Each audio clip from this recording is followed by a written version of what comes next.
I grew up on the south side of the city.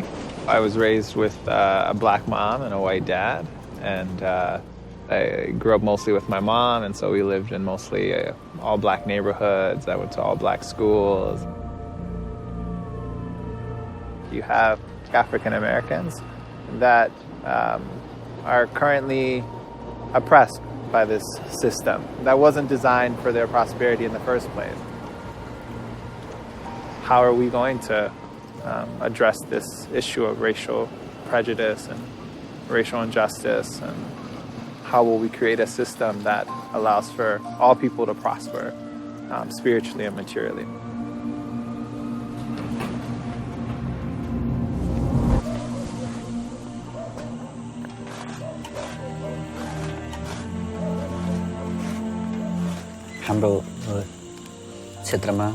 In our region, people in higher castes who work in government offices, in schools, and in public places are always in positions of authority.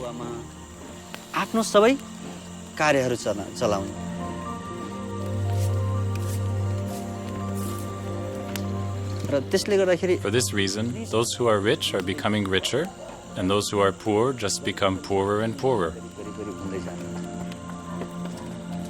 When will this gap between the castes end?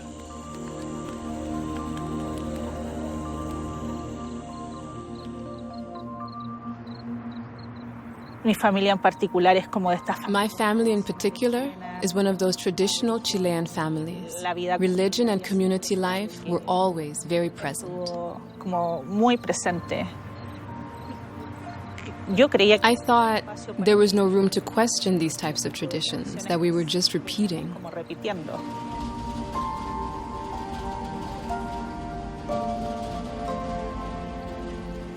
I was really longing to find someone to tell me it's okay for you to think differently, to have a different understanding of the world.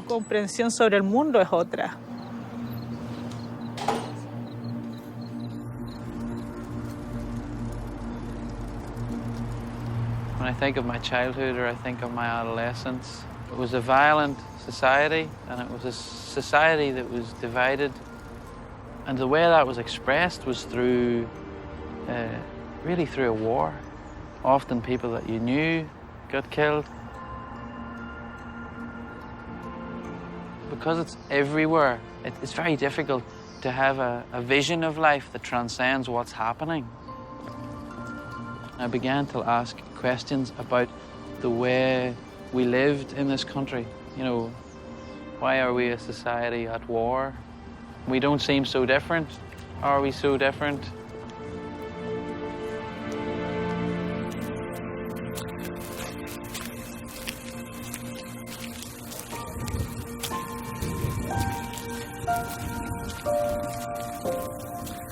The society I was born into, and within which I grew up, has its own very beautiful traditions, and I like these traditions very much.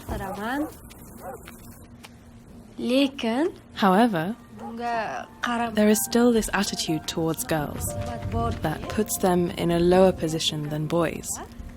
Erkaklarga nisbatan bo'lgan munosabatdan ko'ra pastroq hisoblanadi.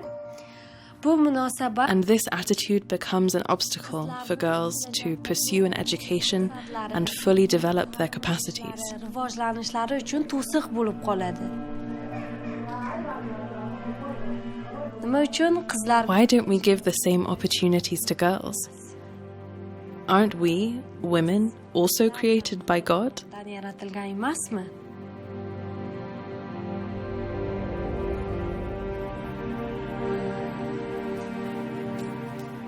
When my parents got divorced, I was about 8 or 9 years old. At that age, you don't really understand the long-term kind of implications. This union that's been the source of life, really, that breaks. It really makes me wonder, like, how those emotions of fear, of anger, and resentment and helplessness, how they give way to joy, to hope, to the ability the ability to rebuild unity in one's family.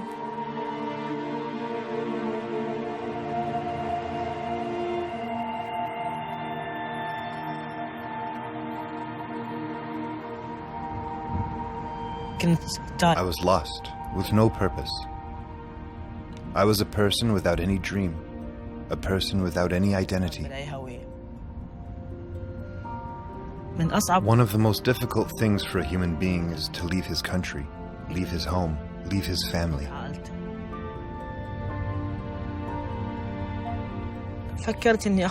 I decided to leave Iraq for a number of reasons, spiritual and material. We would mainly engage in argument to prove that my opinion is better than yours, my religion is better than yours, and my race is better than yours.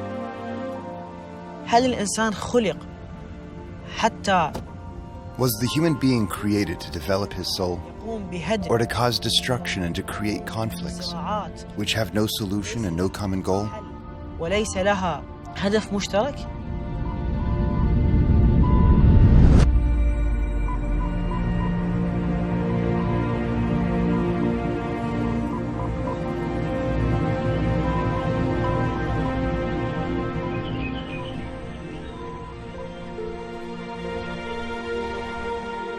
Thanks to our girls, we are usually up at this time of the day.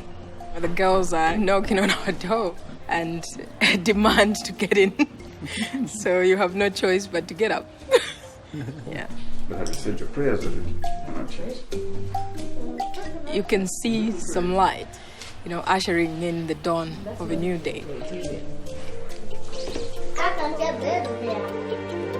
I grew up in a very religious home with the notion that the religion that I was following was the right one. But, as I grew older, I began to get concerned. Does God not approve of other religions? If someone, for example, was born in another part of the world and they found themselves belonging to another religion, were they condemned? I just couldn't believe that God was like that. There had to be an explanation for the existence of different religions.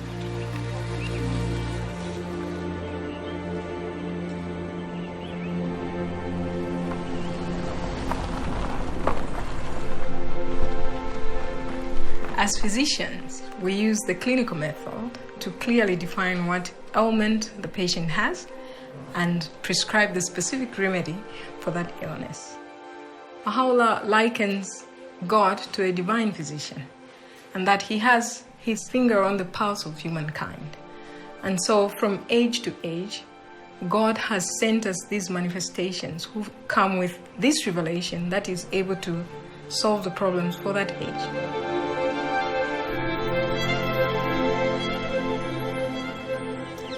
So I love coming here at dawn. This is a peaceful, beautiful place. This is the shrine of the Bab, who was born 200 years ago. Now, this place is full of joy and light, but at the time he was born, the world was really filled with the darkness of oppression for many people. Shiraz, Persia. The young Bab is an extraordinary boy. His astonished teacher sends him home, saying there is nothing he can teach this gifted pupil. While other children play, the Bab prefers to pray and meditate alone. As he grows up to become a young merchant, he is admired for his piety, his gentleness, and his sense of justice. The lives of people throughout Persia will, in time, come to be transformed by his presence amongst them. In the mid-19th century, there was a worldwide sense of messianic expectation. And in Iran, there was a young man named Mullah Hussein who not only felt this expectation, but was convinced that the promised one that he was searching for was already in the world, and that it was his mission to search for him and find him. A spring evening in 1844. Mullah Hussein, a young scholar and seeker after truth, is searching for the promised one. After many weeks of prayer and fasting, Mullah Hussein feels drawn, as if by a magnet, to the city of Shiraz, renowned for the sweet perfume of its roses and the melodies of its nightingales. At dusk, as he arrives wearily at the city gate, a radiant young man approaches Mullah Hussein and greets him as if he were a lifelong friend. Overwhelmed by this welcome, Mullah Hussein accepts an invitation to visit the stranger's home. During that momentous evening, a conversation takes place that will change Mullah Hussein's life and the entire course of human history. As their conversation continues into the early hours of morning, Mullah Hussein is astonished to discover that every answer he receives to his questions establishes beyond a shadow of a doubt his host's claim that he is the Bab, the promised one. Unknown to a sleeping world, the promised day of God has dawned.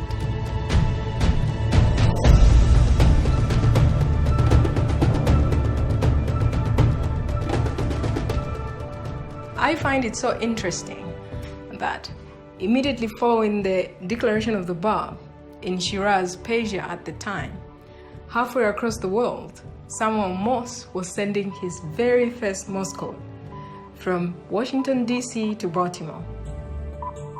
May 1844. For the first time in human history, a message is sent instantly from one city to another. The message, "What hath God wrought?" And in a way, it's as if humankind had been given two means of communication at the same time. The declaration of the Bab opened the way for humanity to be unified in a spiritual sense. But the advancement in telecommunications since that very first Morse code has led to unprecedented development in science and technology that have unified mankind.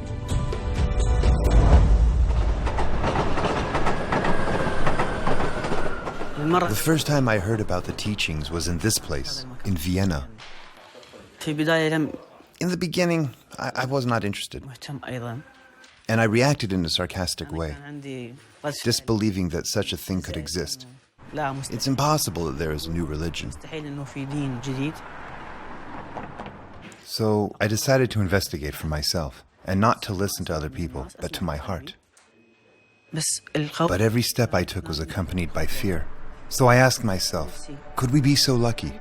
Am I so lucky that God hasn't given up on us and on humanity and sent us a new messenger, and for my lifetime?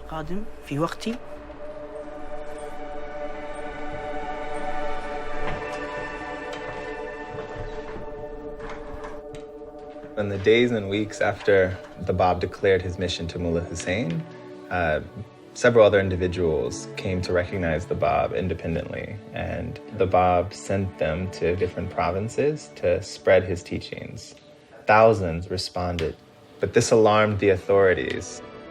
Some refused to acknowledge any validity to what the Bab's teachings spoke of, but there were also some that were very attracted to these teachings.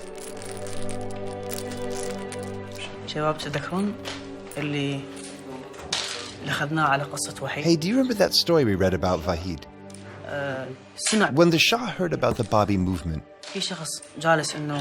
and heard that there was a person who was teaching the people in his city, in Shiraz, he decided to send someone, Vahid, who was one of the most knowledgeable people in Iran at that time in jurisprudence, science, and religion. He was an honored and respected man by the Shah and the Iranian society.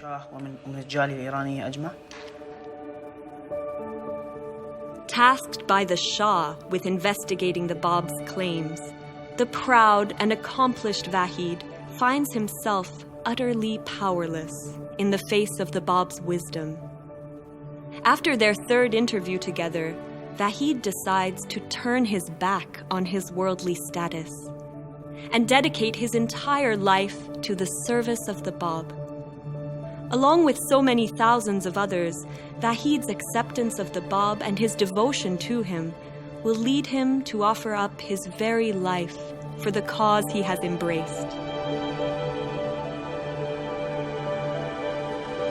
In the time of the Bab, the clergy tried to dominate the people through traditions and dogmas that were repeated over and over without understanding why. Everything evolves, and this evolution also applies to religion. So recognizing these recent manifestations is something that liberates the soul and draws us closer to the Creator.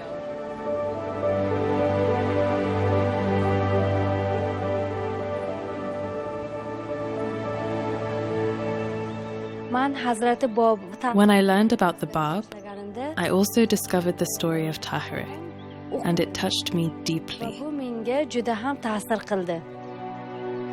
Tahireh was educated at a time when girls were not taught to read or write. Tahireh was the first woman to accept the teachings of the Bab. She understood that his teachings were different from those of the past and marked the dawn of a new era. And for this reason, one day she entered a gathering of men with her face uncovered, without a veil. This act was the cause of total shock for the men in that gathering. But by doing this, Tahireh demonstrated that it was now time to be rid of the prejudices and superstitions of the past and move into a new day. Look up, look up, look up,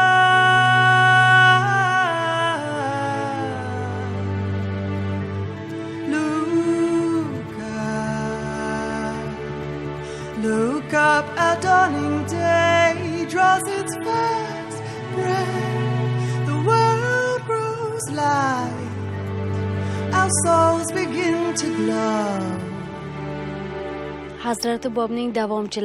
Thousands of followers of the Bab were arrested and killed. Tahireh herself was arrested and brutally murdered. And it is reported that before she was executed, she said, "You can kill me as soon as you like, but you can never stop the emancipation of women." May warring waves be banished from the world. Let justice everywhere its carpets throw. May friendship ancient, hatreds reconcile. May love grow from the seed of love we sow.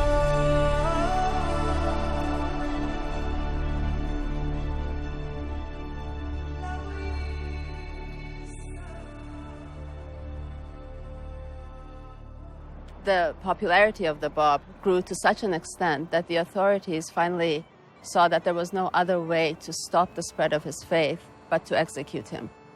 So in 1850, the order for his execution was issued.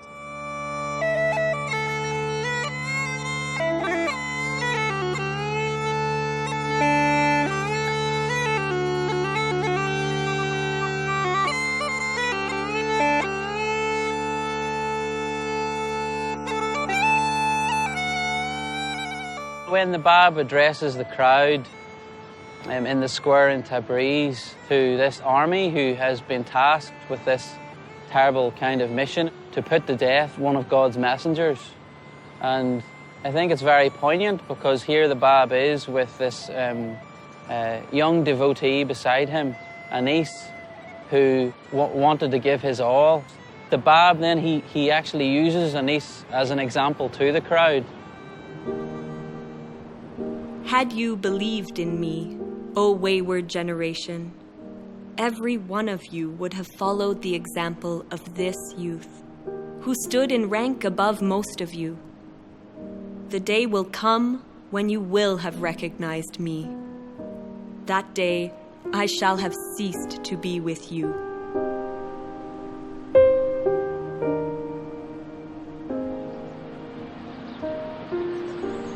One of the things that the heart is drawn to in relation to the martyrdom of the Bab, I think, is this idea of sacrifice. His only motivation was to carry the message of God to humanity.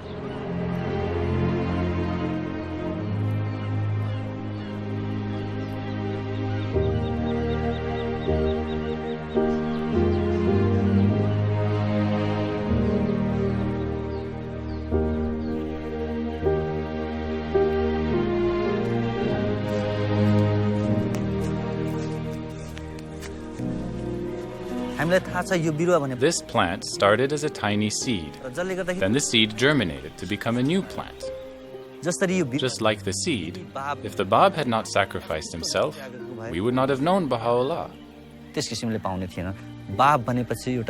The Bab means the gate. He came to open the way to a new revelation, to bring about a new civilization.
The authorities thought that they had snuffed out the light of the Bab, but really, with his execution, a new power had been released into the world. He had made a decisive break with the past and prepared the way for the coming of him whom God shall make manifest, Baha'u'llah. Baghdad, April 1863. Baha'u'llah, one of the few prominent supporters of the Bab to survive the massacres of the previous years, declares to his companions that he is the great divine educator heralded by the Bab. For the next 3 decades, uninterrupted divine revelation flows from Baha'u'llah's pen, inspiring people from every background to discover their noblest qualities and create a new pattern of life. For bringing these teachings to humanity, Baha'u'llah endures imprisonment, torture, and exile. But the fire lit by the Bab, now rekindled and fanned into flame by Baha'u'llah, cannot be extinguished. Baha'u'llah counsels humanity. O contending peoples and kindreds of the earth, set your faces towards unity, and let the radiance of its light shine upon you.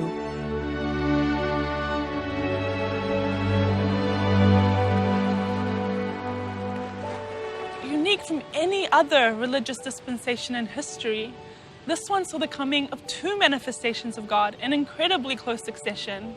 And in a way, it was the Bab's purpose to help prepare mankind for the splendor, the light of Baha'u'llah's revelation.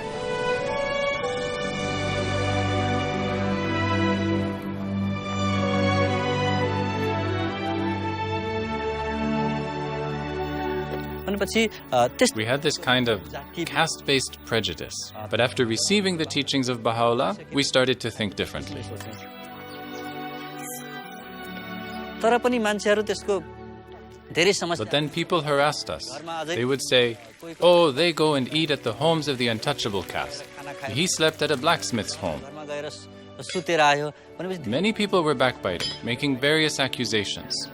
We experienced social humiliation.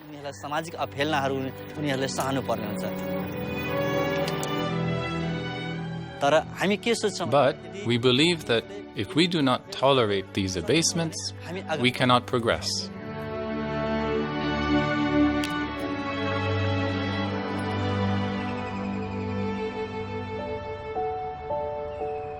My family is related to the Bab. The Bab's uncle was my great-great-great-grandfather. But millions of people in the world have a spiritual connection to the Bab. In fact, everyone, all of humanity, has a spiritual connection to the Bab and Baha'u'llah. They came for all people to come together as one family.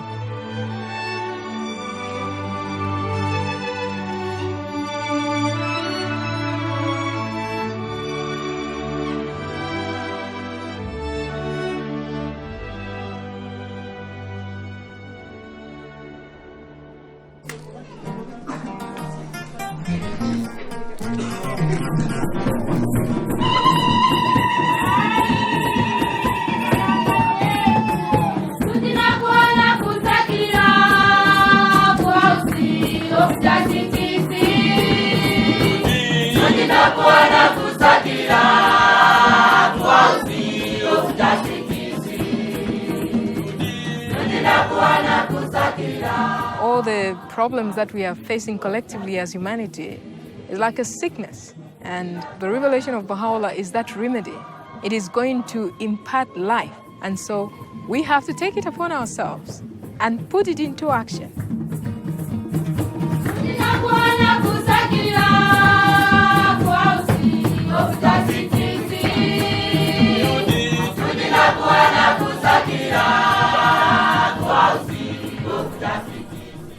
A mature tree is one that produces fruits for others to benefit.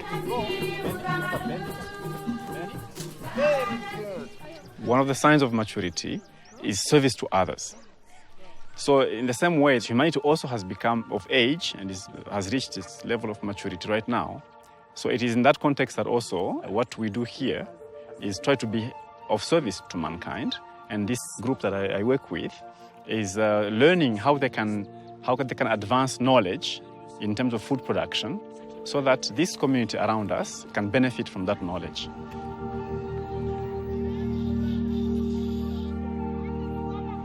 I wish to welcome you to the official opening of the Ngungu Center for Community Agriculture, which over the past 10 years has been learning how to deliver a community-based education program. Okay, so from the weeds that we've picked, what are the names of these species? Can you even tell us the farmers donate their local seed and we plant them here and we start with the local community so that there's no over-dependence on certified seeds. So these people are seeing here, the promoters in agriculture. So for us, we believe in theory and practice. This is the day of God that I used to read about. It is going to take effort of us, just as ordinary human beings as we are. God has given us this bounty to transform the world into the paradise that we all hope for.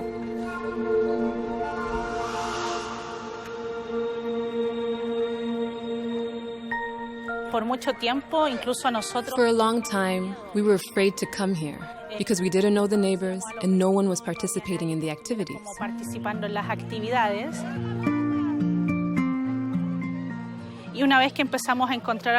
Once we began to find some youth and they started their own core activities, those around them began to participate and allow strangers to enter their neighborhood. And little by little, we started to notice the sense of safety you feel and the easy interaction that can occur with any neighbor in the neighborhood, which we couldn't do 5 years ago.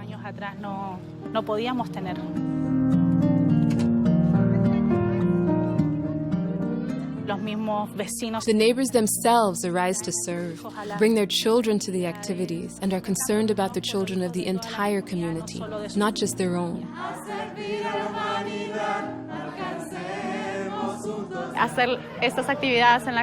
Carrying out these activities in the community is incredible because you can see how the children are changing. And when it happens in the children, it spreads to the whole neighborhood and it expands. And that's what we want to do, right?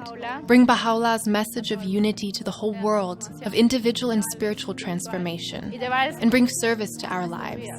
I don't think I could see my life without service. I think it would be incomplete. Creo que estaría como incompleta.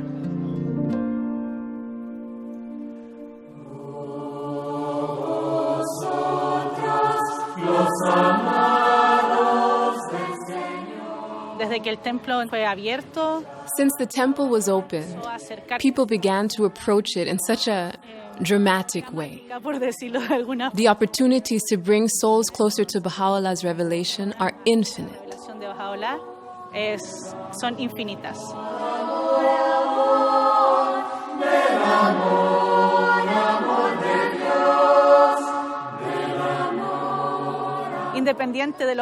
Independent of the efforts we make to bring Baha'u'llah's revelation to the population, Baha'u'llah is already connecting with every soul in Santiago, and that is something we cannot hinder.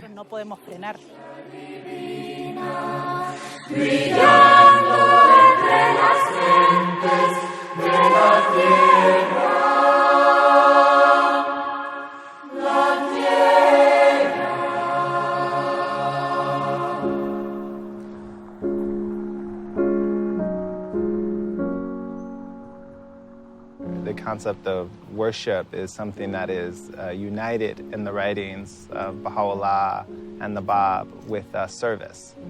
The Bab says the days when idol worship were deemed sufficient have ended, and that the time has come when not but the purest motive supported by deeds of stainless purity would be acceptable unto him. The vision of this house of worship is one in which people come in to say prayers from every background, from every walk of life, but also they flow out of this temple to go and to do deeds that are of service to humankind.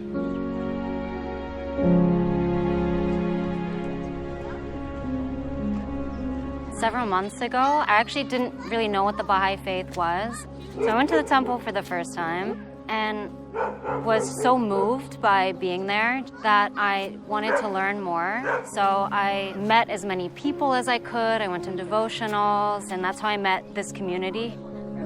And they told me about the work they were doing in the neighborhood, and it just, to me, was the most obvious way to work towards unity and peace, starting at the community level and really working towards making the world a better place. So I felt like I had to get involved in that.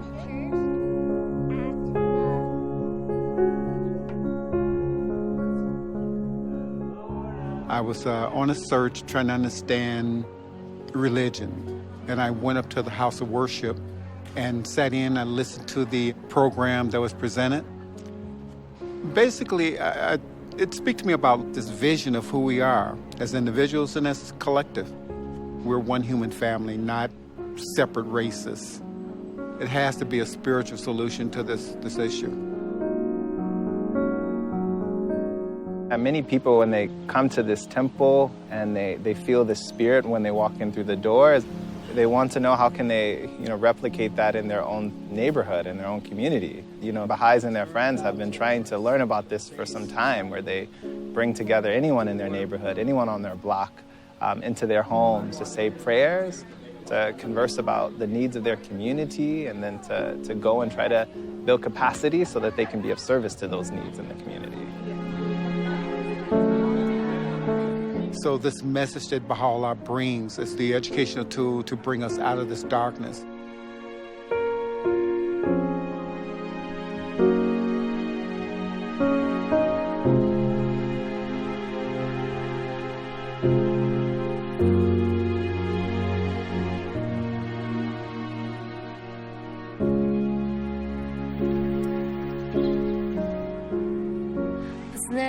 We have a tradition in our country of cooking sumarak. We always cook it around the first day of spring.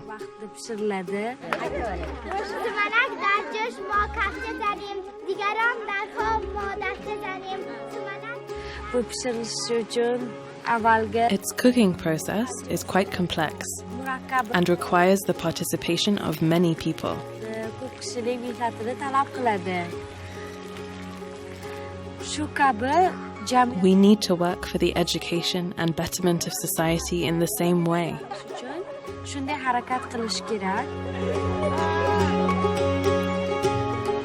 50 ga yaqin bolalar Almost 50 youth participate in the spiritual education lessons. The program has had a major impact on girls to help them recognize the importance of education in their lives. zarurligini ular tushunib yetishadi.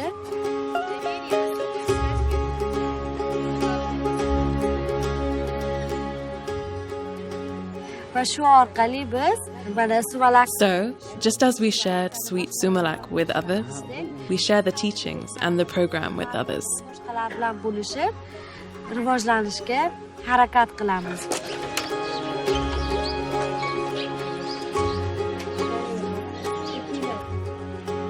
Hozirgi kunda qarib 200 kishi We are now almost 200 people trying to contribute to the betterment of our village. These teachings are the best tool for the unity and progress of our village.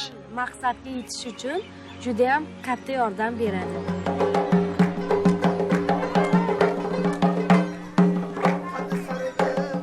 Bu jamiyatning har bir qismida Both women and men share the same responsibility for the progress of society.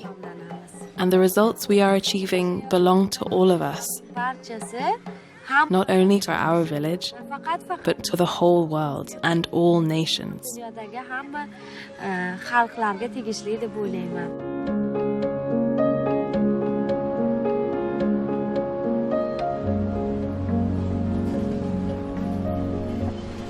The teachings of Baha'u'llah and the Bab have a very special resonance in the context of Northern Ireland. It's a society that has been divided along religious lines from its beginning.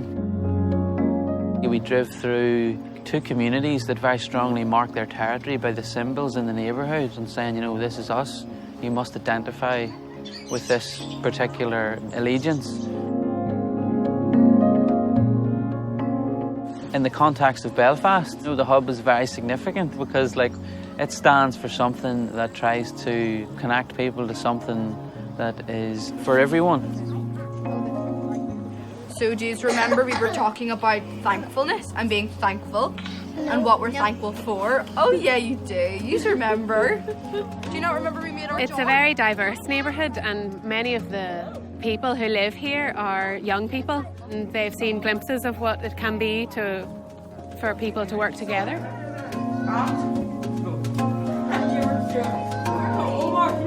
We've been trying to make it beautiful so it will also be a place that people can come and feel the spirit of what the physical building represents, which is that so powerful is the light of unity, it can illuminate the whole earth.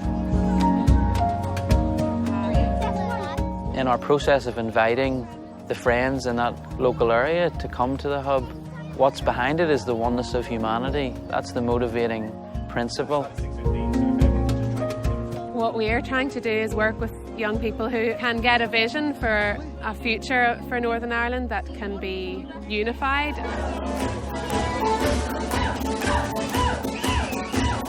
Everybody swing your partner. Everybody. The fundamental teaching of Baha'u'llah is the oneness of humanity. Your primary allegiance is to humanity, you know, and that it must supersede, you know, your allegiance to your nation or to your tribe.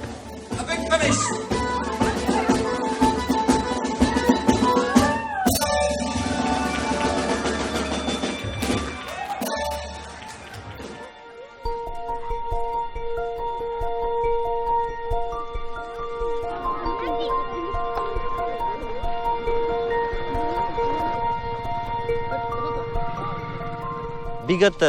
For the last 3 years, we've been coming together to serve.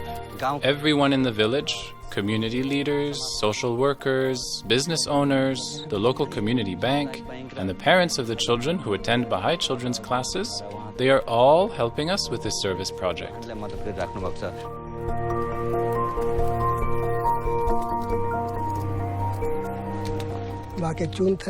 I have been serving as the village chief for the past 21 years. When the Baha'i program started, I was invited for consultations with them.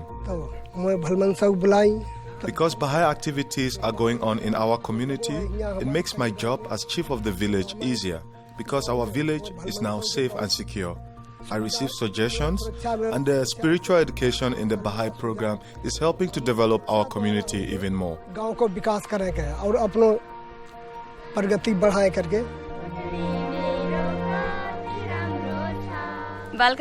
is essential for children to come to children's classes and to receive spiritual education, how to be honest, how to walk on the path of truth, how to develop patience.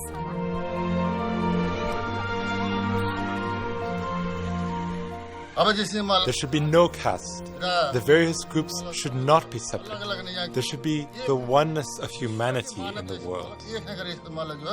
This is happening now. This is a very important development.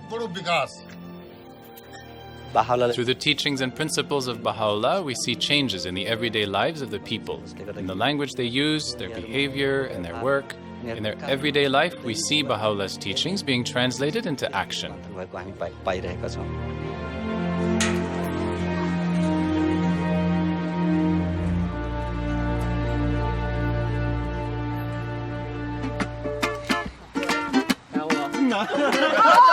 Smiles everywhere. Everywhere. Okay, go on. Ready? You got a flat tire, I got a spare. So we're gonna color it straight. We can all paint one and then look at them and be like, okay, that's it. This is what we're working towards, just so we have something that we've actually done, and then it's easy to learn or think about how. We're here together, working on a ngatu for our family. In Tonga, the practice of creating ngatu is very much a collective practice. When we look at a beautiful ngatu, what we're seeing is incredible patience and love, and a group of people that were able to work for something so much greater than just themselves. We're trying to create something that we do together. It's a unified family, you know? Yesterday I was waking along, but I was having tears.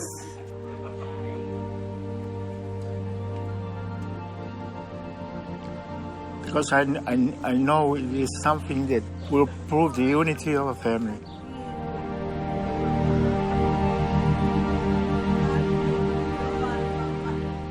We really wanted to do it during the special year of the bicentenary of the birth of the Bab.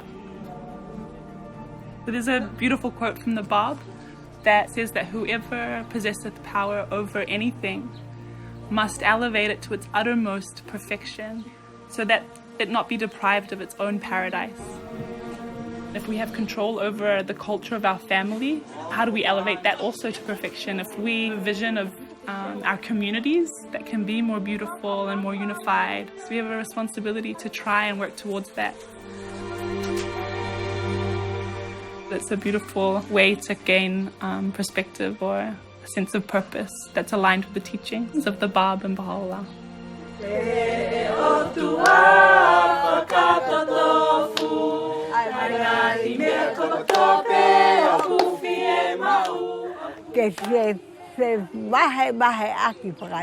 They're learning with one another, and there's understanding of how the work in the family benefits the whole community, and they are not separate things.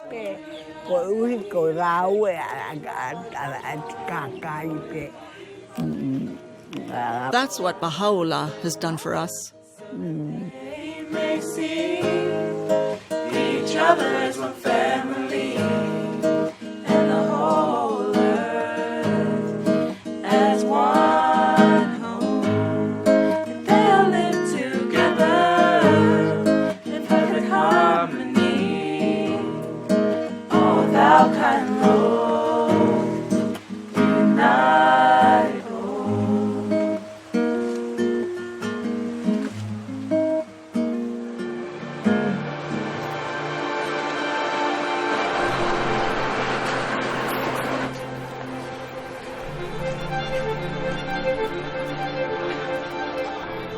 هناك فريق There is a team of close friends here in Vienna, all of us from different backgrounds.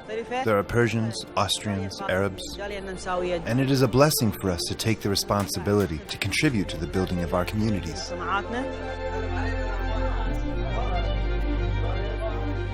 Naga and Hamoudi are both Kurdish. The rest of us are Arabs. Maybe this gathering wouldn't happen in other places, right?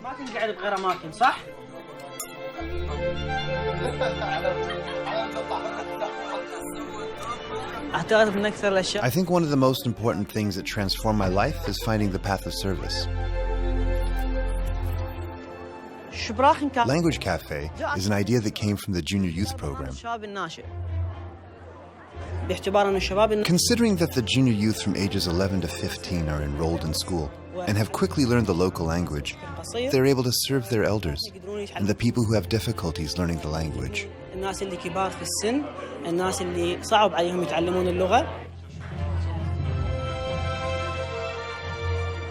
This age group has so many talents, and at the same time, they have a great sense of purpose and passion to build vibrant communities.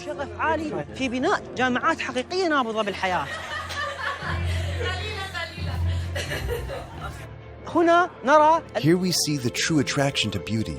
When so many people from different religions and backgrounds come together as a united and mutually supportive community, we can see the movement of a whole population towards the teachings of Baha'u'llah.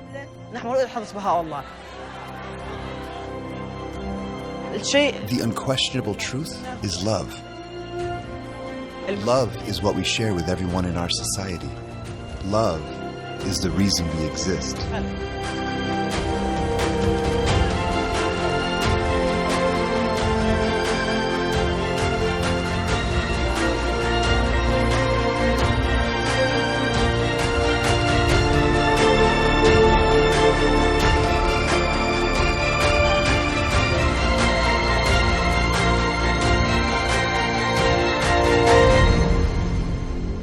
Peoples of the earth, verily the resplendent light of God hath appeared in your midst, invested with this unerring book, that ye may be guided aright to the ways of peace, and by the leave of God step out of the darkness into the light, and onto this far extended path of truth.